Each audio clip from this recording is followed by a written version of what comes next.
نحمد و نصلی علی رسول الکریم۔ مسجد میں بیٹھے بیٹھے یہ خیال آیا کہ آج جو ہے کیسے ساتھیوں کو، بہنوں کو، بھائیوں کو، بچوں کو فائدہ ہو جائے میری ذات سے، اللہ سبحانہ و تعالیٰ کی ذات کے دیے ہوئے علم میں سے کیسے فائدہ ہو جائے۔ تو دماغ میں یہ بات آئی کہ سب سے پہلے ہمارا بنیادی اسلام میں داخلے کی جو بنیاد ہے کلمہ طیبہ، اس کو پڑھ لیتے ہیں، کلمے کی اصلاح کر لیتے ہیں کہ کلمہ کیسے پڑھنا چاہیے اور اس کے اندر جو غلطیاں ہیں وہ کیا کیا ہیں۔ تو اگر انشاءاللہ ویڈیو کو پورا دیکھیں گے پھر انشاءاللہ سمجھ میں آ جائے گی۔ تو میری گزارش ہے کہ انشاءاللہ ہو سکتا ہے جب آپ یہ ویڈیو پوری دیکھ لیں گے تو آپ کو اس وقت سمجھ میں آ جائے گی کہ ہم یقینی طور پر جب ہم نے آج کلمہ درست کیا ہے تو ہم مسلمان بھی آج ہی ہوئے ہیں۔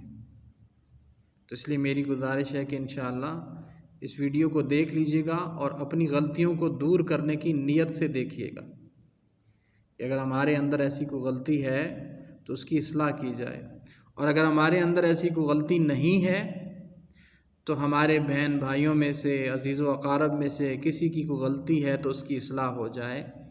اپنے بہن بھائیوں سے اصلاحتاً کلمہ سن لیں کہ کیا آیا ہمارا کلمہ درست ہے یا نہیں ہے۔ اگر درست نہیں ہے بڑے خطرے والی بات ہے، اس کی اصلاح کرنی چاہیے۔ تو جو غلطیاں ہیں ان کو میں نے انڈر لائن کر دیا ہے، جو ہے وہ نشان دے کے بتا دیا ہے کہ یہ غلطیاں ہیں، ان کی اصلاح فرما لیں۔ جزاکم اللہ خیر۔ ہمارا آج کا جو ٹاپک ہے جی وہ مسلمان کا جو بنیادی رکن ہے کلمہ، وہ ہے کہ سب سے پہلی چیز جو اسلام کے اندر داخل ہونے کا سبب بنتی ہے وہ کلمہ طیبہ ہے، یا کلمہ شہادت بھی پڑھتے ہیں۔ تو کلمہ طیبہ کے اندر جو بنیادی غلطیاں ہیں وہ 4 ہیں جو اس وقت امت کر رہی ہے۔ اگر اسلام میں داخل ہونے کی، دین اسلام میں داخل ہونے کی بنیاد ہی ہماری درست نہیں ہے، اسی کے اندر ہی غلطیاں ہیں، تو ہم اہل باطل کو کس چیز کی دعوت دیں گے؟ اور یقین جانیں اگر آپ اس ویڈیو کو دیکھ کر، سن کے اپنے کلمے کی اصلاح کر لیتے ہیں تو رسول اللہ صلی اللہ علیہ وآلہ وسلم کی اس حدیث کے جو ہے وہ آپ مکلف بن جاتے ہیں کہ آقا علیہ الصلوۃ والسلام کا ارشاد ہے، جس نے اپنی زندگی میں ایک مرتبہ بھی کلمہ لا الہ الا اللہ محمد الرسول اللہ اس طریقے سے اخلاص کے ساتھ پڑھا تو وہ جنت میں ضرور جائے گا۔ اب یہ جو میں نے بات کی کہ اس طریقے سے اخلاص کے ساتھ، اخلاص بھی ضروری ہے لیکن الفاظ بھی ضروری ہیں۔ ہم جو پڑھتے ہیں وہ کیا پڑھتے ہیں؟ لا الہ الا اللہ محمد الرسول اللہ، یہ کلمہ ہے۔ ہم پڑھتے ہیں لا الہ الا اللہ۔ یاد رہے، یہ سمجھ لیں کہ عربی کے اندر لا جو ہوتا ہے نا، شارٹ لا، لہم اس کا مطلب ہے وہ ہیں، لہم وہ اس کا مطلب ہے وہ ہیں، اور اگر ہو نا لاہم تو اس کا مطلب ہوتا ہے نہیں ہے وہ، ٹھیک ہے۔ لا کا مطلب ہوتا ہے نہیں، لا کا مطلب ہوتا ہے۔ ہم پڑھتے ہیں کلمہ لا الہ الا اللہ، ٹھیک ہے، جبکہ لام کے ساتھ آگے کھڑی الف بھی ہے، یہ دیکھیں آپ یہاں پہ دیکھیں، یہ غلطی نمبر 1، لام کے ساتھ آگے جو ہے وہ الف بھی ہے اور اوپر مدہ بھی ہے، پہلی غلطی ہے۔ تو یہاں پر لفظ لا کو مدہ کی وجہ سے اور الف کی وجہ سے لمبا کرنا ہے، لا الہ، ٹھیک ہے۔ اس کے بعد پھر الا اللہ، لفظ اللہ کو چھوٹا پڑھتے ہیں، لا الہ الا اللہ۔ بھائی دنیا کے کسی صدر، وزیر اعظم کوئی چھوٹے سے بڑے عہدے کے اندر ہو، یہ تو اللہ کے سامنے یہ عہدے تو ہیچ ہیں، ان کی کیا اوقات، ان کی کیا حیثیت ہے۔ ہم ان کا نام اتنا بڑا کر کے کرتے ہیں، وہ آج ہمارے گھر کے اندر وہ آیا تھا، آج ہمارے گھر کے اندر وہ آیا تھا۔ تو اللہ سبحانہ و تعالیٰ کی ذات کا نام لا الہ الا اللہ کر دیں تو یہ مناسب نہیں، لفظ اللہ کو موٹا پڑھنا ہے، پر پڑھنا ہے، ٹھیک ہے، یہ دوسری غلطی ہے۔ تیسری غلطی، اکثر علاقوں والے لوگ، ہمارے ہاں یہ جو مری والے لوگ ہیں، یہ پڑھتے ہیں لا الہ الا اللہ محمد الرسول اللہ، محمد الرسول اللہ۔ ہمارے پنجابی جو ساتھی ہیں، پنجاب والے، وہ پڑھتے ہیں پنجابی لا الہ الا اللہ محمد الرسول اللہ، جبکہ یہ محمد الرسول اللہ ہے، محمد الرسول اللہ، دال کے اوپر پیش ہے، یہ محمد الرسول اللہ ہے، ٹھیک ہے۔ رسول اللہ لام کے اوپر پھر آگے پیش ہے، یہ چوتھی غلطی ہے۔ رسول اللہ کو مری والے رسول اللہ پڑھتے ہیں۔ پٹھان اکثر جنہوں نے کلمے کو سیکھنے میں، الفاظ میں محنت نہیں کی ہوئی ہوتی، پختون حضرات، تو یہاں کسی طبقے کو نشانہ بنانا مقصود نہیں ہے۔ کبھی کبھی اہل علم بھی وقت لگایا ہوا ساتھی بھی کلمے کو غلط پڑھ جاتے ہیں۔ تبلیغ کے اندر بھی ساتھی جو وقت لگائے ہوئے ہیں، دین کی محنت کر رہے ہیں، کلمے کی محنت کر رہے ہیں، انہوں نے کبھی اس طرف توجہ دھیان ہی نہیں کیا۔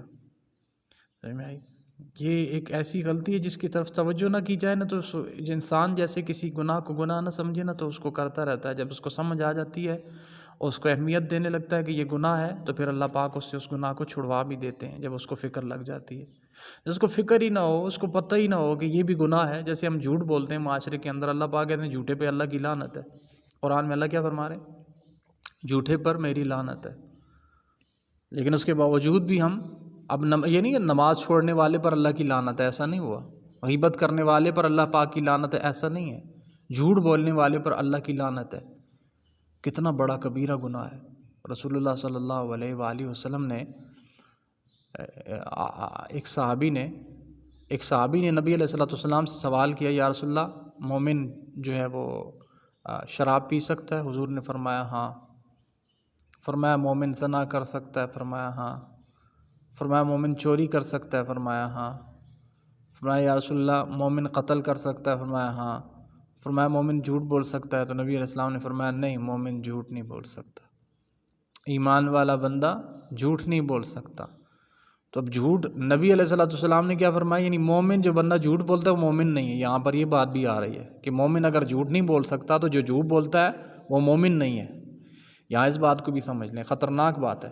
اس لیے ہم جھوٹ کو اہمیت ہی نہیں دیتے، چھوٹی چھوٹی باتوں پر جھوٹ بول دیتے ہیں۔ تو جس بھی گناہ کو اہمیت نہ دی جائے، جس بات کو اہمیت نہ دی جائے، تو اس کی اصلاح نہیں ہوتی۔ جب کلمے کو ہم اہمیت دیں گے، اور اگر آپ کا کلمہ درست ہے، آپ اپنی وائس ریکارڈ کریں، وائس ریکارڈ کرنے کے بعد اس کو خود سنیں کہ آپ نے کیا پڑھا ہے، پھر سن لیں۔ کلمہ ہے لا الہ الا اللہ محمد الرسول اللہ، یہ درست الفاظ ہیں کلمے کے۔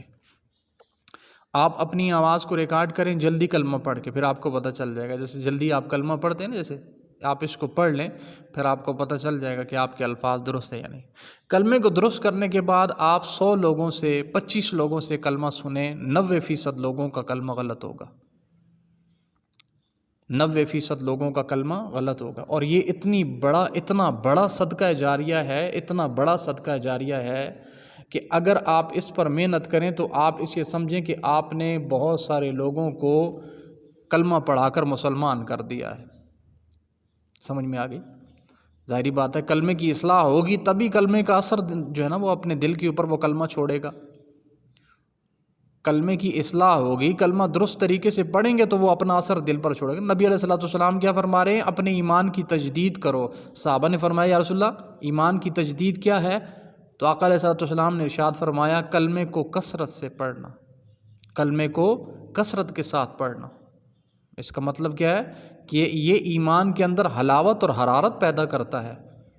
نماز نہیں پڑھ سکتا نا، نماز نہیں پڑھ سکتا تو اس کی وجہ کیا ہے؟